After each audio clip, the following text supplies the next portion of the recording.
हाँ ମୁଁ ବି ଦେଖୁଥିଲି ଯେ ଆମର ଯୋଉ ଅଛନ୍ତି ନାରୀ ନେତ୍ରୀ ଝିଲି ସାମନ୍ତରାୟ ଏବଂ ଯୋଉ ଝିଅଟି ଯାଇଥିଲା ଗ୍ରିଭେନ୍ସ କୁ ତାଙ୍କର ଅଭିଯୋଗ ବା ତାଙ୍କର ଦାବି ପାଇ ସେମାନଙ୍କର ଷ୍ଟେଟମେଣ୍ଟ ଦେଖୁଥିଲି। ସେମାନେ କହିବା କଥା ଯେ ଆମେ ଯେହେତୁ ଗୋଟେ ଘର ନାହିଁ ମୋର, ମୁଁ ଗୋଟେ ଘର ପାଇଁ ପ୍ରଧାନମନ୍ତ୍ରୀ ଆବାସ ଯୋଜନା ପାଇଁ ଆବେଦନ କଲି।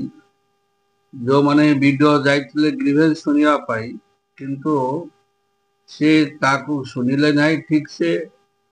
ଆଉ ଝିଅ ଯାହା କହିବା କଥା ତାଙ୍କର ଦରଖାସ୍ତ ନେଲେ, ତାକୁ ମାନେ ଟିକେ ଧମକ ଚମକ ଦେଲେ ଏବଂ ଶେଷରେ ଦରଖାସ୍ତଟା ଫାଡ଼ି ଦେଲେ।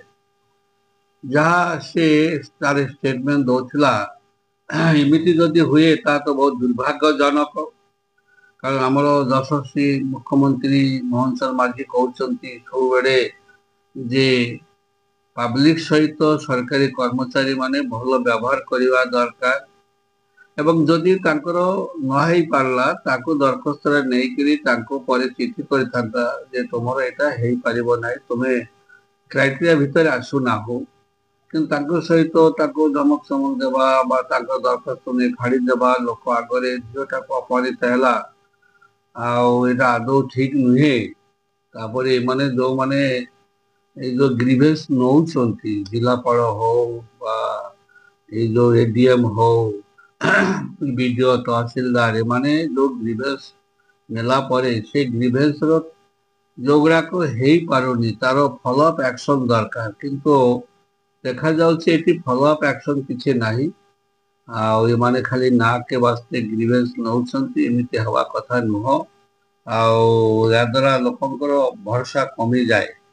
ତେଣୁକରି ଗ୍ରିଭେନ୍ସରେ ଯୋଉ ପିଟିସନ ଗୁଡାକ ସେମାନେ ଗ୍ରହଣ କରନ୍ତି, ସେଇଗୁଡାକ କଣ କାର୍ଯ୍ୟକାରୀ ହେଲା ତାକୁ ସେ ଲୋକଙ୍କୁ ଜଣାଇବା କଥା ଯେ ଆବେଦନ କଲା କିଛି ପାଇବା ପାଇଁ ବା ତାର ସମସ୍ୟା ବିଷୟରେ ଆବେଦନ କଲା, ତାକୁ ଜଣେଇ ଦେବା କଥା ଚିଠି ଆକାରରେ ଯେ ତୁମେ ଯୋଉ ଗ୍ରିଭେନ୍ସ ରେ ଯୋଉଟା ଦେଇଥିଲ ସେଗୁଡାକ ଏହା ତାର ରେଜଲ୍ଟ। କିନ୍ତୁ ଏମାନେ କରୁନାହାନ୍ତି, ଫଲୋ ଅପ୍ ଆକ୍ସନ କିଛି କରୁନାହାନ୍ତି। ତ ଯାହା ହଉ ସେ ଝିଅ କଣ ପୁଣି ମୁଖ୍ୟମନ୍ତ୍ରୀ ମାନ୍ୟବର ମୁଖ୍ୟମନ୍ତ୍ରୀ ଦେଖା କରିବେ ଏବଂ ଏ ବିଷୟରେ ମୁଁ ମଧ୍ୟ ମାନ୍ୟବର ମୁଖ୍ୟମନ୍ତ୍ରୀଙ୍କୁ ଏ ବିଷୟରେ ଜଣେଇବି। କାରଣ ଏଗୁଡାକ ଭଲ ନୁହଁ। ଭୁବନେଶ୍ୱର ନାକ ତଳେ ହଉଛି ବାଲିଅନ୍ତା, ବାଲିପାଟଣା ବ୍ଲକ, ତହସିଲ, ଥାନା, ଏଗୁଡାକ ଠିକ ଠାକ ରେ କାମ କରିବା ଦରକାର। ଯଦି ଠିକ ଠାକ କାମ ନ କରିବେ ତାହେଲେ ସେମାନେ ବରଂ ବଦଳିଆ ହେଇକି ଅନ୍ୟତ୍ର ଯିବା ଦରକାର। ଝିଅ ତ ନିଶ୍ଚୟ ନ୍ୟାୟ ଦାବି କରିବେ, କାରଣ କାହିଁକି ସମସ୍ତଙ୍କର ନ୍ୟାୟ ପାଇବାର ଇଏ ଅଛି, ତାର ଅଧିକାର ଅଛି। ତ ସେଥିପାଇଁ ସେ ତାର ଦାବି କରନ୍ତୁ ତା ନ୍ୟାୟ ପାଇଁ।